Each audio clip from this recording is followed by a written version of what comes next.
Good morning, everyone.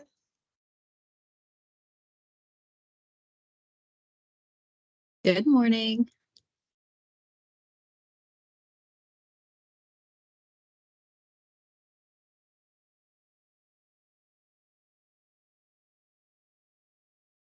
And we're still just allowing time for everyone to hop on, but welcome to the Community Care Coordination Team monthly meeting. As you're coming on, please feel free to share your name and organization in the chat, as well as your favorite fall activity.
Oh, so cute.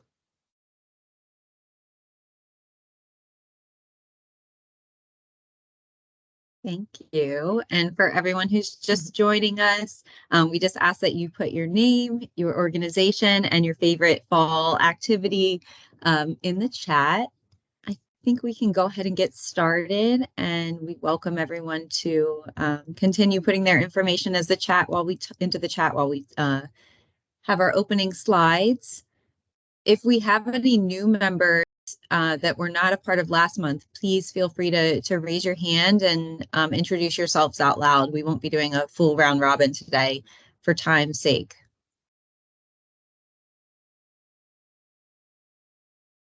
Okay. So again, welcome to, oh yes, I see Nina has raised her hand. Nina, go ahead and introduce yourself to the group.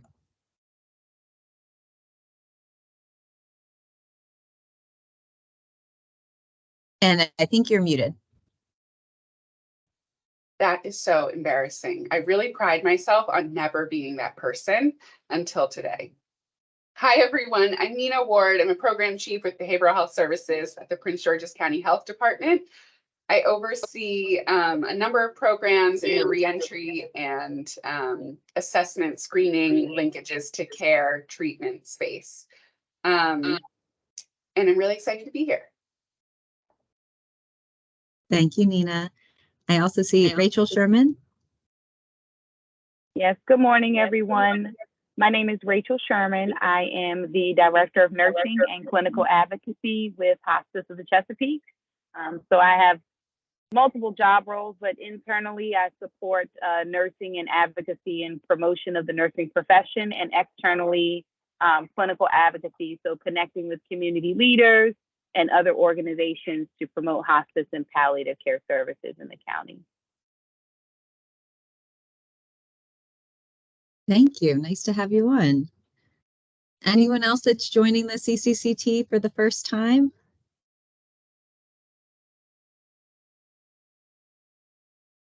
All right. Well, thank you all for joining or coming back to meet with us. We have a pretty exciting agenda today. So we will be having a quick introduction of population health management by Dr. Carter. Then we're going to provide a coalition overview. The CCCT, for those that were previously involved, is now housed under the Healthcare Action Coalition. So we want to explain a little bit of the background of the coalition and what that means. We'll give a brief overview of the findings from our participant survey that you may have completed. And then we'll end with a case study discussion where we'll have open discussion and collaboration, and then we will adjourn for the day. So we will start. I will pass it over to you, Dr. Carter. Okay, thank you. Thank you very much, Kim. Do you drive the slides? Liz is driving the slides today. Okay, so Liz is driving the slide. Okay, well, what I want to do today is just give you a quick introduction to population health management and the framework. And what does that mean? Really, we're talking about how we practice healthcare in a county or in any situation, state, county. What you do when you do population health management is equivalent to what a doctor does when they do medical management, except for a doctor is doing it for a single individual. And what we're doing it is for an entire population. And the reason that has occurred is because back in the day, what you see here on this chart, this is how the health information went about. But the system itself drove the health information because we started out with these acute care systems that were episodic. Doctors, would just take care of patients, and they didn't have an electronic medical record, and their care coordination for patients were really poorly coordinated. But then electronic medical records came about. People start talking about patient-centered medical homes, and then this coordinated health system, which is Health System 2.0, started to come about, and Health Information Exchange came, and they started talking about care management and doing preventive care, and population health just started to come about. And that's when practices were trying to do population health management with their practice, but it still hadn't taken hold on a larger scale with health departments and with the larger community. But the new community integrated healthcare system 3.0, which people start talking about value-based care and population health management, that's when population health management really came up into its own. The information systems have to keep catching up with them, and they are, and we're not going to talk about it in this particular presentation, but that's where we are now. We're just starting. You can go to the next slide. With population health management over the last 10 years or so. So when a population health model first presented itself in doing management in that model, as I said, it was done primarily by hospitals, doctors, and caregivers. And what they did was they did like everything else you have to do. You have to assess their population, so they would assess their practices. They would get data, they would do analytics, and then they would go into action. And that all went about. The ultimate part of that was creating a care plan for patients and getting patients engaged. And you all know this because that's basically how it occurred early on, especially when we were in that 2.0 health system. Go to the next slide. But when we start talking about value-based care, and this comes from from the definition from the HRQ and from this depiction by Robert Wood Johnson, it turned out that clinical care only represented 20% of how care should be done in order to actually change the healthcare needle. Health actually involved health behaviors, behavioral health in healthcare, social determinants of health, and physical environment. And it turned out that clinical care only represented about 20%. So the people who when doctors were creating population health models on their practices, they were leaving out everything that really mattered. 80% of what really mattered to a person's healthcare. So with new systems, and when we start talking about population health management now, we start talking about what health departments and cities and counties and states have to do in order to get a population's health needle to move. Go to the next slide, please. So population health you all know this, but one of the most important things to understand about doing population health, it has three major elements. Number one, it has the element of forming partnerships. You can't do population health management without forming partnerships, especially with all of the people who are involved in health. So it used to be that a doctor could just write a prescription. You go to the pharmacist, and all it was involved with was the doctor, the pharmacist, and the patient, and that's just about it, except for a few referrals to other doctors or to other people who did healthcare, like outpatient nursing, etc. But in population health, you have to have partnerships with a lot of different people: academia, local government, social services, family services, CBOs, community-based organizations. Everybody has to play a part. So organizing that is very, very difficult to do when you really think about it, because in order to really bring the health into focus, you have to have a lot of resources. So you have to have a system that helps you coordinate all this, and you have to have governance. So those are the three things. You have to have partnership, you have to have advanced health information technology system, and you have to have governance. Now, we as a CCCT, as far as what when we first started, you can go to the next slide, please.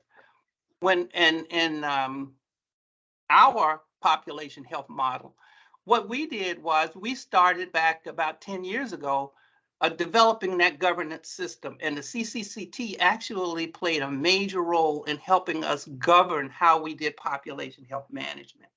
And so, and it leveraged what the health department did normally by assessing a population, determining the risk that was involved once you did a population assessment, stratifying that risk, and then start creating interventions for those different categories of risk. So when you had high-risk people, you had to use a lot of resources. Low-risk people, not so much. But the resources that you utilized were from all of those partners you had. And then you had to have a way of measuring how well you did your intervention so you can see whether or not you actually moved the needle in health. Go to the next slide, please. So that's what we did, and this is our model for population health at the level we are now, that we feel that will affect value-based medicine. First, we take a population and we identify a specific population that we are trying to move the needle on in their health, and we do a health assessment. Once we do the health assessment, then we stratify the risk, meaning that we have some people who have low risk and all they need is just a little bit, like some health literacy, or they just need to change their behavior, their eating habits. Or you have people at significantly high risk who have multiple disease states, who have multiple social determinants of health, that live in a poor environment, who don't have everything that they need, and you still have to understand how to meet those needs. Go to the next slide, please. So when we stratify that risk from going from low risk to high risk, those interventions become much more complex. So the health management interventions that we have to oversee as a CCCT, we have to oversee interventions all across this spectrum once we do the risk stratification. And for the most part, with the community health, what the CCCT is going to do is concentrate more on that high risk end, where it's complex, where the interventions require a lot, where if a nurse manager in the emergency room determines that somebody's at very, very high risk, they know that they've got to get that person into multiple resources. And we have to be able to give the nurse manager, whether it's a nurse manager in an emergency room or a person who's in social services who recognizes this person, or anybody in the spectrum, once they get into our system, our population health management system, we have to create interventions that will help people to do that. That's where we're going to concentrate a lot of our efforts. Go to the next slide, please. So when you identify those high-risk patients, even moderate risk patients, it becomes person-centric, but it also becomes very tailored based on that person's environment, their community, their cultural habits, And we have to make sure all of our interventions for populations that we have identified can meet a single individual's needs as well as that high-risk population's needs. So every intervention that we have for those patients, especially the ones we target that are high risk, we have to have a way of measuring how well those interventions are working. And those operational measures that we have to pull out of these interventions have to reflect what we know that we have to do. Is basically meet the people's needs. So those operational measures have to meet the needs of the people so we can see that health needle move. Go to the next slide, please. And those outcomes we're looking at are outcomes that involve the social determinants of health. Have we helped those? Have we changed behavior? Have we changed their clinical status? Are the people more productive, have a better quality of life?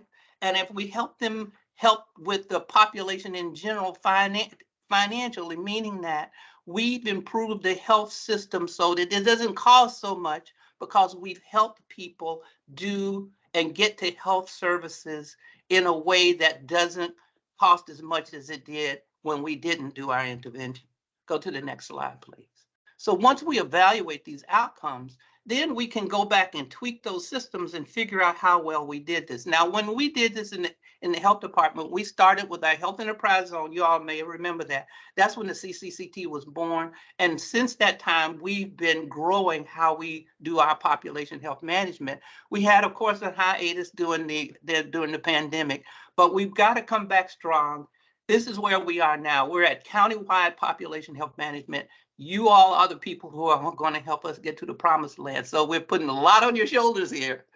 But but at the same time, we know that we have the people, especially the people in our community who have the passion to do it, but also have the knowledge. So have the knowledge and passion. Sometimes they don't have the money. So one of the things we have to do is find money to make sure we can keep this going forward. Go to the next slide, please.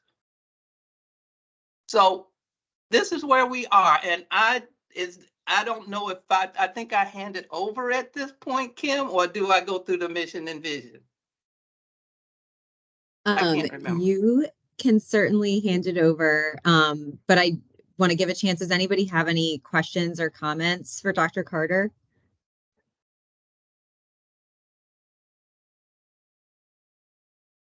Hi. Hi. Can you all hear me? Yes. Yes. Yeah. Okay. Hi. I'm Tara Pavel from Mary Center. Yeah, I'm listening and hearing to all of this, and I'm so passionate with this because within Mary Center, especially in our DC sites, right? We do have a site in Prince George's County, but with our DC site, we've done so much with population health management, and we have lots of programs that focus on population health management, like our health home program and our what we call My GPS program is kind of health homes too. It's more of a focus of medical ailments of more chronic conditions. And I want to highlight like what we really had to focus a lot on is regards to the care coordination, because it is so difficult to care coordinate with external partners, and partnerships was one of the things that really highlighted that is necessary. Yes, it is necessary. Care coordination within partnerships, we really needed to define what care coordination is, right? It's not as simple as, oh, well, just pick up the phone and coordinate. No, we really needed to define what we meant by care coordination with interdisciplinary, crossing sectors, pulling in everyone on someone's health care plan. So I just wanted to say, like, hearing Dr. Carter speak, I'm just like, you're igniting this passion again. I'm like, so, it's just, I love all this and I'm here for it. So go ahead. Well, thank you. Thank you. I really appreciate that. And I've worked with Mary Center since its inception back in the day. And so I know I have a great appreciation for a lot of the work that Mary Center has done in DC, and was here when Mary Center came to Prince George's. So we're the coordination that we can do and the lessons learned that we have from all of our partners is so important. So thank you so much. I really appreciate it. Thank you. Any other comments or questions before we move forward?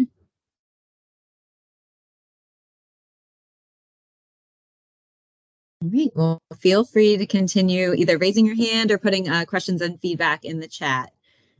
So before we start the next section, we just want to review the CCCT direction. So the vision is that Prince George's County is a place where everyone has access to high quality and effective healthcare services that are well managed, seamless, and tailored to their specific needs. And the mission is empowering healthier lives through efficient care coordination with a strategic systems approach. So really following the guidance that Dr. Carter just shared. Next slide, please.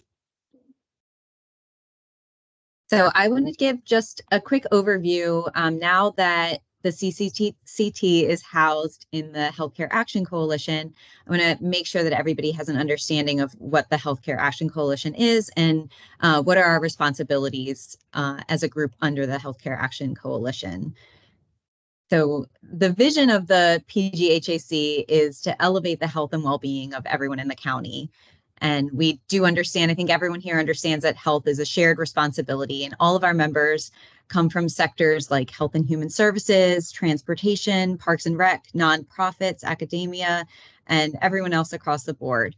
And we like to use an approach that integrates health into the framework of our daily lives as we work towards creating and nurturing an environment where the healthy choice is the easy choice in our communities. The coalition began in 2011 to help address complex health issues in the county through collaboration. The coalition was first created to make sure that everyone in the county had access to affordable, high quality, and culturally appropriate healthcare. And while the coalition has kept the same name, its focus has grown beyond healthcare, and it now has more of a focus on policy, systems, and environmental change to make sure that the places where we live, learn, work, and play allow us to be the healthiest possible. Next slide, please. So speaking on the policy, systems, and environmental change, this is a way of making the healthy choice the easy choice again. How can people make healthy choices when their neighborhoods are not supportive of being healthy? Where you live affects how you live, and you simply can't make healthy choices if the healthy options are hard or too costly. So to create places that support health, the coalition uses the policy, systems, and environmental change approach. And one can think of this as changing the conditions that hold the problem in place. And next slide, please. So this is an overview of the community health assessment priorities. So the latest community health assessment was completed in 2022. The priorities from that assessment are social determinants of health and access to care. And we address those priorities through our health equity work group and now the community care coordination team. We also, the other priorities within the assessment were obesity and metabolic syndrome and cancer, and then behavioral health. And we focus on those through our healthy eating, active living work group and behavioral health work group. And each of these work groups has a work plan to operationalize how to address these community priorities and ensure the right partners are at the table for the implementation. Because again, we know that this is a collaborative effort and it's a community-driven approach. Next slide. So we've mentioned this community health improvement plan, and the purpose of our plan is to describe how the health department, together with the community partners, will improve the health of the population that it serves based on those defined priorities. So this process, again, is completely community driven. We like to hear from our partners what they feel the priorities are from working in the community and using those to set our next steps and our priorities and our strategies. So more comprehensive, it's definitely more comprehensive than the roles and responsibilities of the health department alone. We need the collaborative feedback to make sure that we can make this happen. And some of the required elements of the CHIP are community health priorities, policy change, individuals and organizations taking ownership and responsibility of the implementation, and then following those measurable health outcomes and indicators. Next slide. So our next steps for the CCCT will be working to define the goals and objectives that we want to achieve as a group. We will identify potential strategies to achieve the goals and objectives that we define. We can explore any evidence-based strategies that are available. There's a lot of options through Healthy People 2030, or just we can try something new. Then we'll work as a group and prioritize strategies considering relevance, impact, capacity, and community readiness to implement those strategies. And then lastly, we'll develop our action plan. So we will outline our steps to implement the selected strategies, define a solid timeline with goals, and then identify the responsible parties who will take ownership of those. So as part of our next steps, during the first meeting, we had a little bit of homework. We asked everyone to complete a participant information form.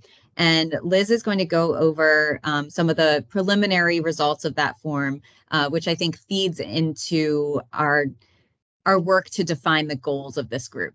So go ahead, Liz. Thank you, Kim. So as Kim mentioned, we want to really work on the first phase of defining our goals. And so I just wanted to highlight what everyone who participated last week and completed the form represented as what are the organizational challenges when it comes to care coordination.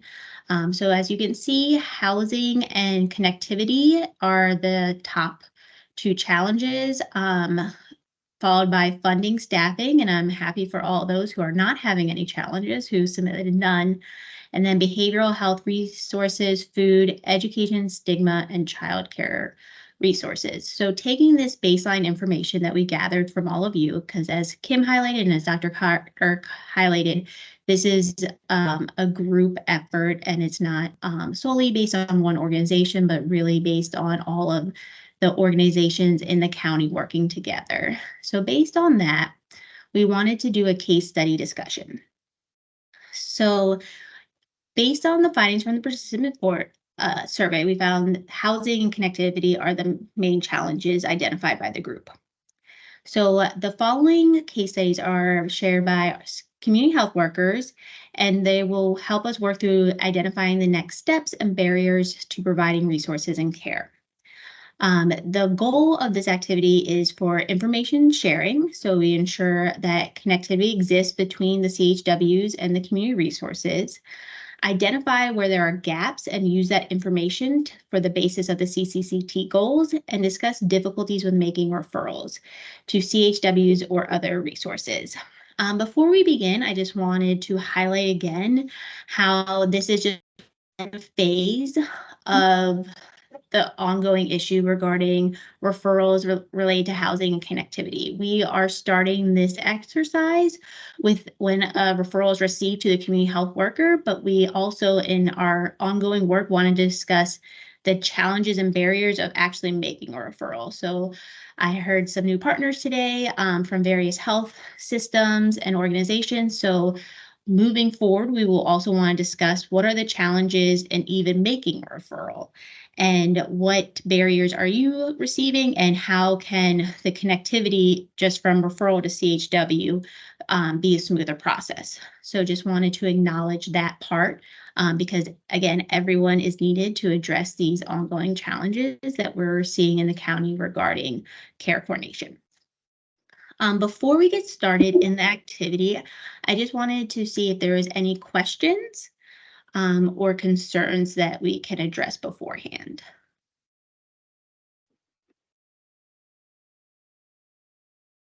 Okay, hearing none, we will move on to the first case study.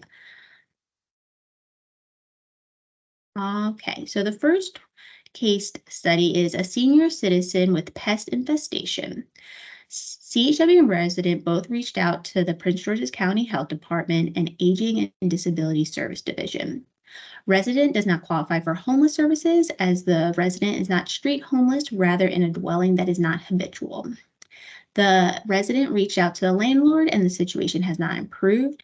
The resident has noticed an increase in their asthma symptoms due to the over-the-counter pest sprays. Many of our residents are in dire need of Section 8 housing vouchers, but the regrettable reality is that the wait list for these vital resources have been closed. So just wanted to highlight this situation where a CHW has received this referral from an outside organization, whether that's a community-based organization, hospital, or reentry service, and the resident and CHW are having issues as that the housing is not habitable due to the pest infestation. So thinking about this in our broader goals, one, is it just a resource connection issue? Is the CHW not available to the resources available for this issue? Or is this an example of something that we want to focus in terms of changing policies? So I'm going to turn it over to the group just to give you time to think about this issue, and then also think about what this represents for the larger care coordination team. And I know we have some people from various government agencies. So if there's anything in terms of it being a quick resource fix, if they want to share, that would be helpful. So just turning it over to the team.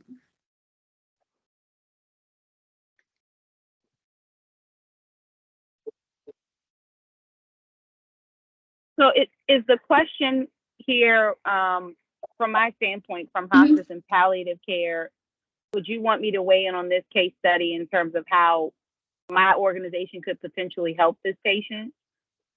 Yes, so it's either whether an organization could potentially help, or on this situation, if there is a resource that was not identified that does solve this issue.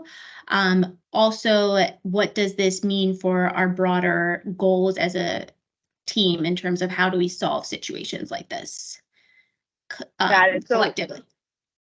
So just speaking from my standpoint as a medical provider, so I'm a family nurse practitioner, and we care for some of the most vulnerable residents of Prince George's County. There are several issues here. The status of this resident's housing, but more so I'm seeing an exacerbation of her asthma symptoms. So one of the things that my organization could do as a community-based organization is help this person to secure adequate healthcare resources. So we're talking asthma action plan, making sure that she has the medication that she needs. So within our organization, we also have a social worker that could look for other external programs. But that's the one thing that jumps out to me as a medical provider. What I don't want to happen is this patient have an exacerbation, end up hospitalized, and then their housing situation end up even more vulnerable or unstable than it already is. Thank you for that, Rachel, and noticing the different aspects of this issue, with it's not just the resource of the housing, but also the increased medical complications due to it. Anyone else on the call have any other thoughts about what could be done for this individual, if there's a connection that could be made, or how this highlights the larger issues in the county regarding supporting our residents? I apologize, this is Kelly with Clarent. Has anyone referred this person to the Attorney General's office, who handles rental complaints against landlords? You said this is a rental property? I do not have that information, but that is an avenue that could be explored. Yeah, there's do you have any, Kelly, do you have like handy any contact information for that, or would you just suggest looking it up? I think the way I was thinking through this exercise is kind of, as Liz said, was like, I sort of envisioned the role of CCCT in two buckets. Like one of the buckets being, where are the actual gaps that we need to provide the information to advocate for? And then the other bucket being, what are the resources that exist that our folks on the ground might not necessarily know about? And how can we kind of make those connections right now so that we solve some of the solvable issues and then provide the information for the unsolvable issues at our level, if that makes sense. Well, I understand that, but for him as a renter and the infestations Oh, increasing the absolutely, asthma, yeah. the first thing to do is to get rid of the infestation, which is a health issue. Yes. Yeah. And the Attorney General's office in Maryland handles those, and it can be done online. I can research and get something to you just quickly on Oh, no, that. that's okay. I didn't know if you had it handy. We'll make a note of that and look it up. That's really helpful. And we'll definitely I will share. get it and make it handy because now I'm No, concerned about no pressure. We can look it up as well. Thank you, Kelly. Good to see you. And I saw Jay, they had their hand raised. If you want to take a moment to chime in. Thanks. I think Tara might have had her hand up first. Oh, but I'm really interested to hear what Jay's going to say about this case, but I'll be quick because Yeah, go ahead. no, because we do get lots of cases like these at Mary Center, and knowing that these resources like Section 8 is waiting lists and close and you know, and it's infestations. What I would focus with our CHWs, or what we call FSWs, family support workers, would be to build a relationship liaison between the tenant, right? I'm assuming it's a tenant because there's a landlord involved, tenant and landlord. And start recording of your, outreach attempts to the landlord, dates and deadlines of when something was going to be happening, and also including, and I feel like this kind of gets, including like the court system, the housing system, right? Because folks want resources and there's not really much resources for us to do. We really can't move you. I'm assuming finances might be an issue. So moving may be more of a greater barrier than taking it to the housing court, liaisoning with the landlord type of avenue. All right, Jay, all yours. Thanks, Tara. So a couple of thoughts. We often refer people to the constituent services officer for the county council person where the person lives. They're in local government. There is a person who is designated to pick up requests like this and see if there are other mechanisms, other levers in the county government that can intervene. I would expect that they would also refer to the Attorney General, that might be an easy avenue to do that, or to at least determine whether that's an appropriate avenue. Also,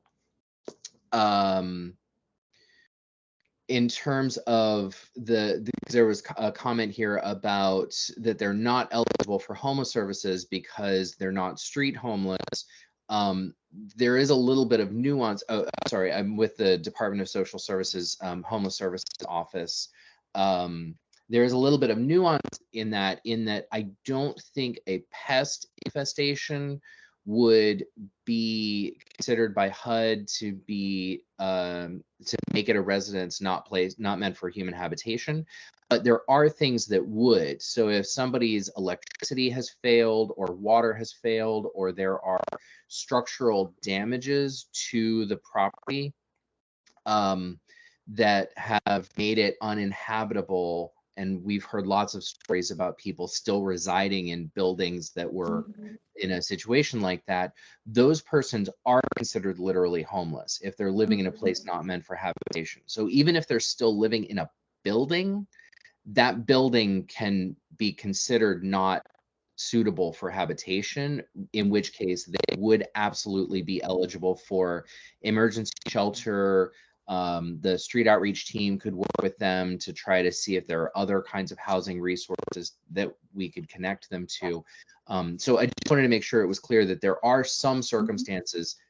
I don't know that a pest infestation necessarily qualifies. But there are some circumstances where somebody can be residing in a building and still be considered literally homeless. Thank you, Jay, so much for that. Quick question: how does someone get connected to the street outreach team? Yeah, great question. They would connect to the street outreach team the same way they would get any information about homeless services in the county, or potentially connect to an emergency shelter, and that's by calling our homeless hotline at 1-888-731-0999. I will put that number into the chat. People can also call 211. Our homeless hotline is answered by the same counselors who answer 211, 988, the domestic violence crisis line, the behavioral health response line. So those are the call center for all of those non-police, fire, emergency kinds of 911 calls. All of those other calls are handled at the same call center. And so if somebody called either the homeless hotline or 211 and indicated that they were in need of housing services or homeless services, they're talking to the right people. Great, thank you so much. Mike, you had your hand raised. Yes, I think also in the health department we have the environmental division, the environmental health, and they might have some activities to deal with the pest infestation. I will suggest to reach out to the environmental health division in the health department to see what they can do in this situation. Does anyone from the health department that is on the call know more information about the environmental health division and what services they do or do not provide? I do not know in terms of pests. I know we get mold complaints a lot and we don't have the sort of legal authority to do anything about mold. Dr. Carter, do you know if pests are within environmental health's purview? Well, there are rats, of course, and especially if they're associated with a restaurant or any kind of food service. In a residence, I don't know. That's why we should invite somebody from environmental health to come and sit at the CCCT, and they should be here because even if our environmental health department, they do a lot, but it needs to grow, and this may be an area that we need to advocate for them to have the resources to be able to tackle. So I would definitely advocate that they would, because like we showed on the social determinants of health chart, the environment actually contributes to 20% of your health. And this is a classic example of an asthmatic who's in a situation that is they're going to end up in the emergency room unless we fix this problem. And then it's going to cost more for them going to the emergency room than us fixing the problem. So we should work with the county as well as the state. And so I can't say, no, we don't have anything specifically for this problem, but I think having them weigh in and being ultimately, like, this is a great CCCT, because if we need to advocate for this, for the environmental department to be able to do more in this area, because we found that this would be a great need, then we need to do that. Yes, Makes I sense? can give something. We had I had one case, a resident was having bug infestation. And then I contacted the environmental health. They said, yes, that's good. They will try to contact the resident. And when I reached out to them to see if the problem was solved, they said, okay, fortunately, the problem was solved before them coming to intervene. It means they had something to do. So that could be another point. Yeah. This is Kelly again. Where was the resident you reported living? Because I thought the environmental health departments were, they did more like facilities, like assisted livings and nursing homes and adult daycares. I didn't think they did individual homes, but I could be completely mistaken. No, they do individual homes. As a matter of fact, we have a program. If this was a child, we have a program to go into individual facility and to find the triggers for asthma, as well as to look for lead. So there's a program for children, but for an adult like this is a little different. But I think we need to have those too. But our teams do go into individual homes with for environmental mitigation. And is anyone on the call that's familiar, as this was a senior citizen? We haven't addressed that aspect of the case discussion, and I was just curious if there was anyone who was with aging and disabilities or was familiar with how they support seniors. Elizabeth, that's what I was raising my hand to Oh, do. great. Thank you. I'm not from the aging department. However, I've had experience, and I don't know, there's not a lot of this information, but the state of Maryland, through the Office on Aging, has something called support planner services. So if this person is a senior citizen with, health issues and they meet the eligibility, I've worked on cases like this where, the pest infestation may be due to the living conditions, a mental health issue, that a support planner, if they're eligible, and this is where you would have to check to see if eligibility, but sometimes this kind of situation is brought on by a multitude of problems that are both mental health issues, medical conditions, and their living environment, not their inability to clean and keep their surroundings, inhabitable or habitable.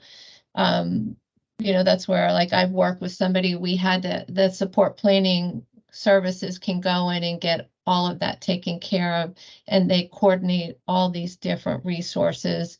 And there's one state support planner that sort of orchestrates all of that. Thank you, Margaret. And so as we also mentioned, kind of like being able to share the exact resources, do you recall from those cases that you worked on how you gained entry into? It's through the Office on Aging, and it's called Support Planner Services through the state of Maryland. And based upon the eligibility, they can actually get in-home care. They can get people to come out and clean their house. They can get, if there's an issue with behavioral health services and they need support, they actually can get in-home care. So it's called Maryland Support Planning Services. And it's usually, it's usually housed within the Office on Aging for the respective jurisdictions, and then they have different agencies that have contracted within that program through the state. Thank you so much for that information. And as Caitlin mentioned, we wanted to have like two buckets. Like, one, what are the solvable issues? So I really appreciate all the discussions in terms of how people have solved similar issues in the past and avenues that the CHW might not have explored with them.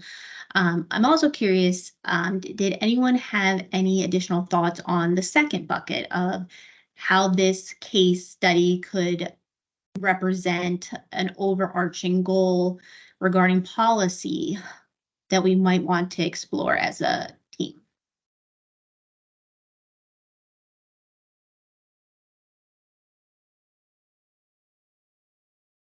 I think, if I can throw in my 2 cents, I think the first and foremost, which has been the century and decade-old issues, is, and this is something, is creating a community coordination care team centralized data warehouse so that we know wherever this person comes in has the ability, whoever, and having appropriate permissions, that it's almost like, it's outside the walls of, like Dr. Carter said, the doctor's offices and the hospitals. It's really, how do we as a community engage with this person and have, like I was talking earlier about a support planner, that they're navigated to not only the appropriate resource, but the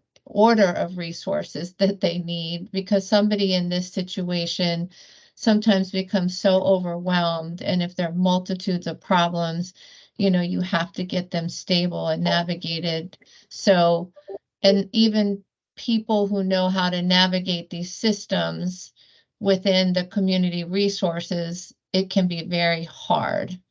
So I think the key, or the policy, or whatever we can do as a community, develop that kind of centralized you know, hub or whatever to help this person navigate a multitude of issues that need to be resolved for her would be key, because they get disconnected, disjointed, 10 people working on the same item, and it's a waste of resources.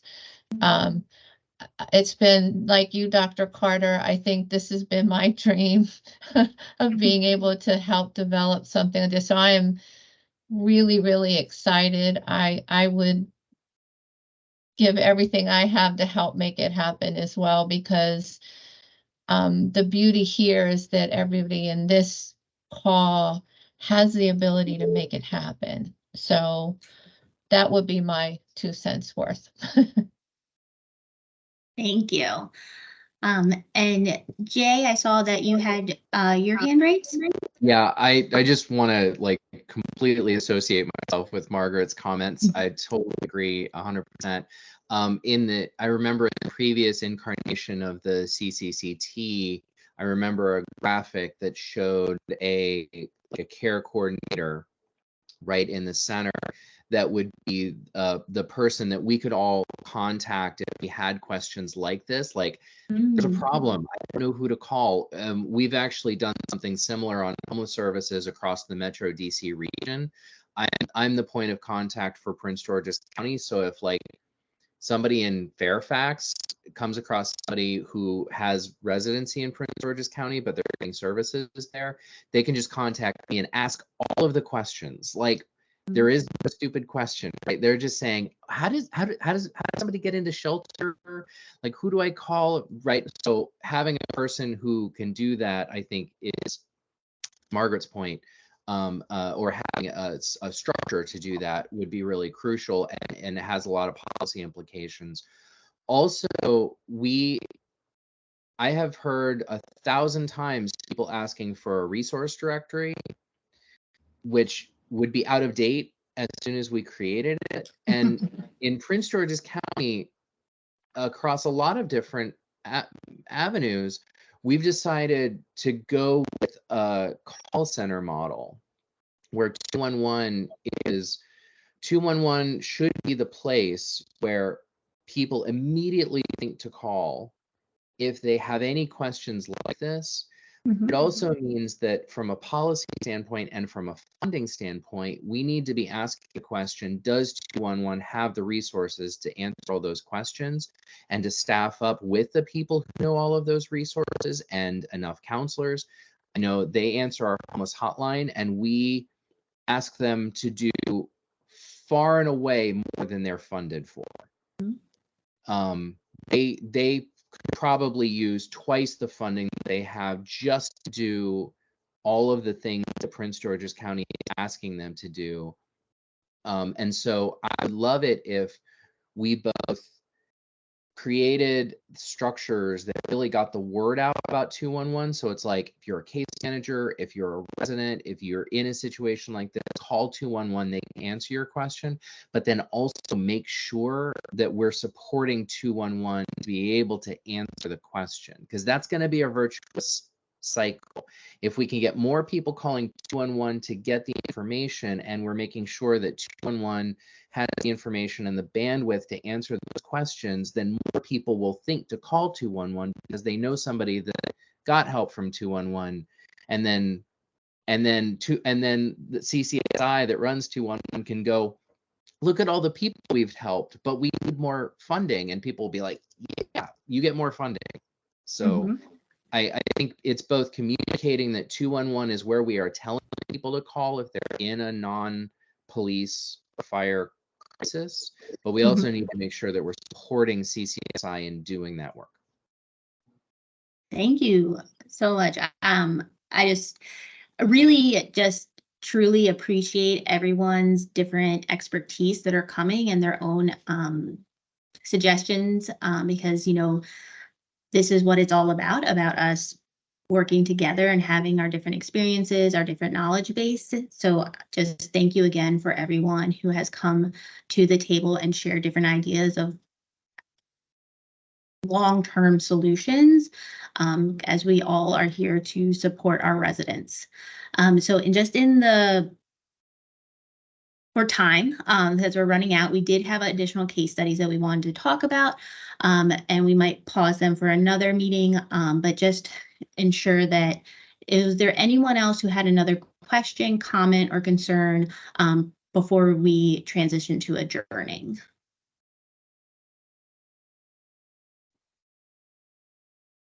Okay, so again, just thank everyone for their time. We can review additional case studies to continue to have these brainstorming and also talk about other entry points into the system, because today we focused on when a referral has already taken place. And as I said before, we didn't address what's it like, the barriers for making those referrals, or how are the different, and do you know how to make a referral to a community health worker?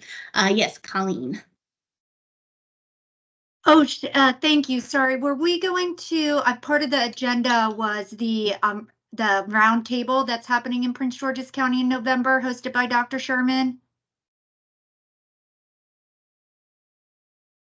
Colleen, that is my mistake completely. sorry. We actually added it to the health equity work group call, but please take the floor and take an opportunity. But we've added that information to our coalition newsletter as well as our website. But please take the floor and promote that event.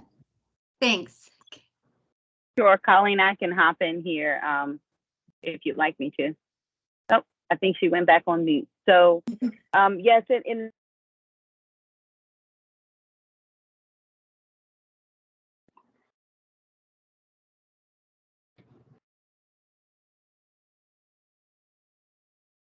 I don't know if anybody else can hear her, but I'm having some audio issues. Oh, yeah, I think that she might be frozen. I can jump in. Hospice of the Chesapeake is having a roundtable event on November 9th from 6 to 8 p.m. at Bowie State University. It is going to be on caring for the life throughout the journey of loss and serious illness. The panelists are going to include Dr. Jacqueline Hill, Bowie State University, Senator Michael Jackson from the Maryland General Assembly, Council Member Sidney Harrison, as well as the Honorable Robin Walker. So it is on November 9th at Bowie State University to talk about our highest acuity patients in the county and the services that they are entitled to. Thank you so much for that information. And Kim, can we include that information in addition when we send out the slides from today? Absolutely. I just put a link to register in the chat so you can get more information there, but I will also make sure that we add the flyer to the minutes. Right. Wonderful. Thank you. Thank you. And just some hospice. So the next meeting would actually be on Thanksgiving. So you will receive an updated calendar invite because we will be meeting the Thursday after, which is November 30th from 11 to 12 p.m. And again, just wanted to thank you all so much for your time today. It was wonderful hearing from you and really energized and thinking about what changes we can be doing to help our residents.